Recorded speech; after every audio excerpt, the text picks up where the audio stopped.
Hello there, my name's Anna Lundberg and I'm the founder of One Step Outside, where we help people around the world build a business and create a lifestyle that brings more freedom, flexibility and fulfillment.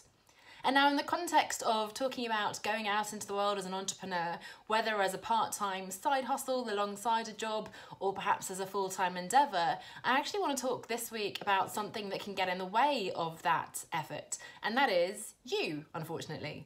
And in particular, I want to talk about something that you may have come across before, which is imposter syndrome. Now, this is a phrase, imposter syndrome, that was coined by clinical psychologists Langford and Clance in 1978. And you may have heard the phrase before and you probably have an idea of what it means for you personally, but it means all sorts of things around feeling that we're actually not deserving of the success we have, that people will find out that we're a fraud, that, you know, we've been maybe lucky up until now and constantly trying to push ourselves harder and harder, having that sort of achiever syndrome, which is another syndrome as well, and yet worried that, you know, we're not good enough, always trying to prove ourselves to others and so on. And this is something certainly for me that is very familiar from, I'd say, from the educational system. I've also talked about good girl syndrome in the past, and I think our education makes us very dependent on external validation, on proving to other people that we are intelligent, that we're capable, and also potentially this may come from your family, maybe a pressured environment where you have to please and prove yourself to other people. Unfortunately, well, first of all, this doesn't really help us in the real world at all, I'd say, but it certainly doesn't help us as an entrepreneur. In the corporate world, in sort of a traditional career, as it were, we continue along that track, really, getting that external validation. Our manager will tell us we've done a good job, we'll get a promotion, we'll get that salary increase, and we'll progress along very nicely, getting that external validation. However, as an entrepreneur, this syndrome can really be debilitating and, frankly, dangerous. Because if we continue to look for that external validation, to put our entire self-worth essentially on the number of likes and comments we get, on the number of sales we get for that matter, on the website traffic, on what other people say about our business, certainly when we're putting ourselves out there and building an online brand in particular, you will get some positive and negative things coming at you.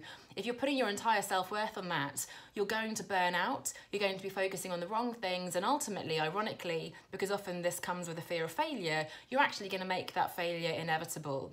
So this imposter syndrome is something that we really need to get to grips with and try to overcome in order to set ourselves up for success as an entrepreneur. When you first start out, you'll be enthusiastic and confident. You may not think this is going to be an issue, but very soon the day-to-day reality that it's going to be hard work, that you're working by yourself a lot of the time, and you certainly won't probably see results immediately. And that can really sort of wear you down and begin to bring up those little ghosts and demons again as to, am I good enough? Am I crazy to think I can do this? Who am I to think that I can do X, Y, Z, and so on? So something really important to, as I said, get to grips with at an early stage. So next week we're going to talk about how we can overcome the imposter syndrome, but for now I'd love for you to just think about, you know, is this something that you can see could happen to you or already has happened to you potentially? In terms of overcoming it, the original article that I mentioned by Langford and Clance in 1978 talks about the importance of bringing that validation inside you and really focusing on building your self-worth independently of what other people think and say about you. And that's something we'll look at a little bit more concretely next week.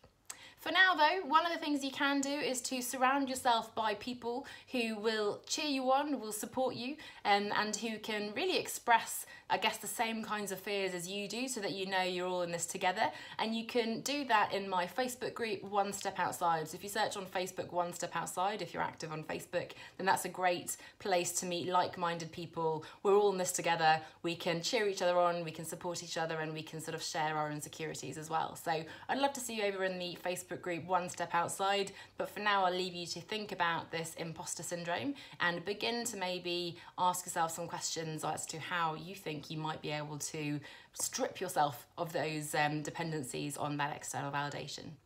Bye for now.